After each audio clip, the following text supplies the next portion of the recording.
ఉండాలి. కానుగుర్తుకు ఓటు వేయండి, విజయసాయి రెడ్డి గారిని దీవించండి.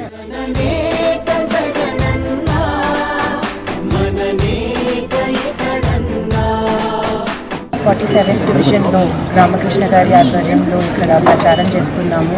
మేమందరినీ కలిసి ఎక్కువ టైం స్పెండ్ చేయగలుగుతున్నాం. ఒక నాన్నగారి ప్రజలకి ఎప్పుడు సేవ చేయాలనేది ఒక్కటే ఆయన ఆశ. అందరూ ఆయనకి సపోర్ట్ చేయాలి. అందరూ విజయసాయి రెడ్డి గారికి, ఖలీల్ గారికి ఇద్దరికీ ఓటు వేసి జగనన్నను గెలిపించాలి.